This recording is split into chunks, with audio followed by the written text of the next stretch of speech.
I'm here in IM Worldwide. My daughter was diagnosed of bone diabetic stage 1 at age of 14. Bilang isang magulang po, no, yung mga nagtaas ng kamay kanina, kung kayo po isang magulang at kayo po ay nasa malayo, hindi kayo basta-basta makauwi.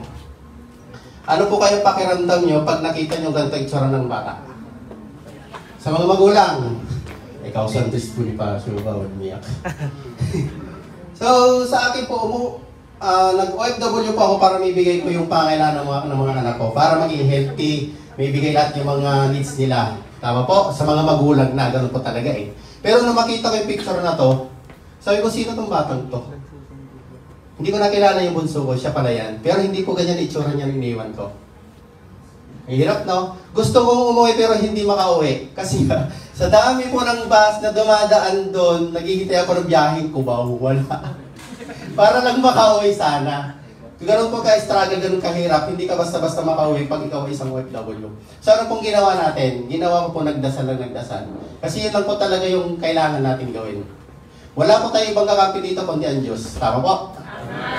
So ayan, hanggang sa dumating na palagi po siyang confine at nagpapacheck up. Hindi po makita ko anong sakit meron siya. Alam niyo yung mga mentors, no? 2 or 3 times a week na nako-confine. Hindi ko lang na-picturean nun kasi kailangan pala yun dito sa business natin. So, nung time na, buti nga meron mga picture na yan. Ginakausap ko sa ako dati, picturean mo, send mo sa akin, kailangan ko ka ako yan. Buti na pipicturean, pero ayaw ng anak ko magpa-picture kasi ayaw niya na nakikita ko siyang ganyan. Kasi alam niya nasa malayo ako. So, yan. Hanggang dumating po yung time na ICU siya sa Mediatrix Hospital sa Lipa, Batangas. Private hospital po yun. 8 days po siya doon na ICU. 4 po yung doktor niya doon a day. Kung kayo po ang magulang, 4 po yung doktor niya na papalit-palit everyday. Sa tingin niyo, magkano kayo ang bill nun? Private hospital ba?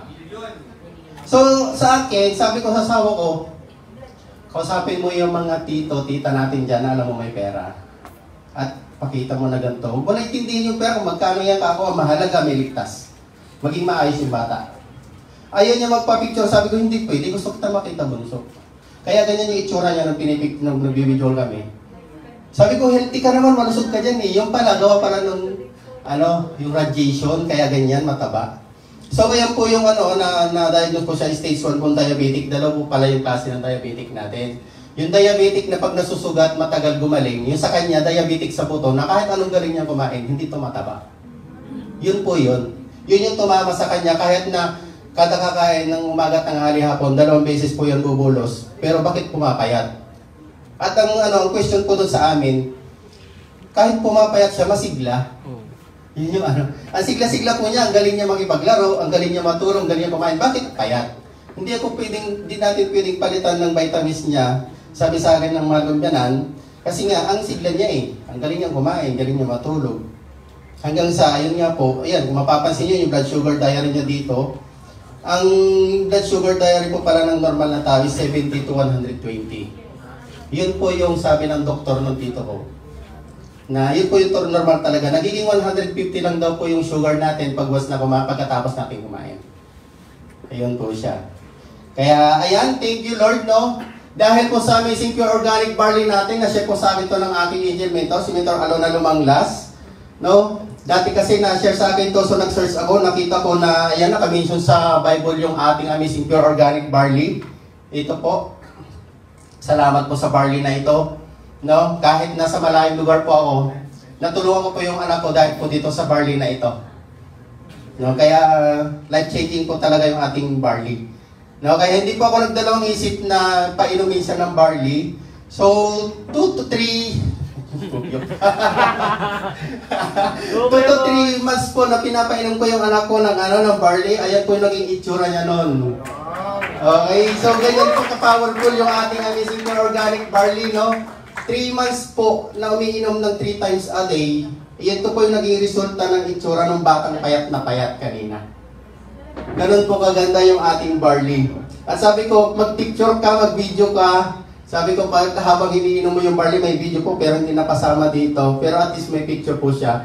So, awa po ng Diyos, simula po napainom ko siya ng barley. Hanggang ngayon po, hindi na po siya na-hospital.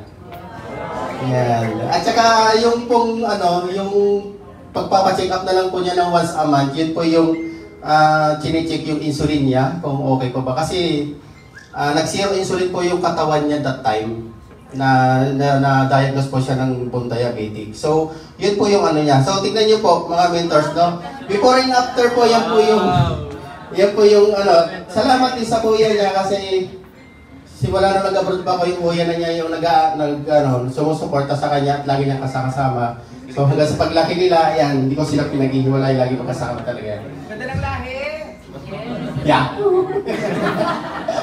So thank you Lord talaga, no? So ito na po yung latest picture nila ngayong magkapatid. So yan, talagang pinata. So last time, pinatin ko po dito. Pinilit siya makarating dito. So nakarating po dito, ilang mga mentors po natin ang nakakita, na-meet din nila. So ayan po, no? Ayan lang po, no? Thank you Lord po at God bless everyone. So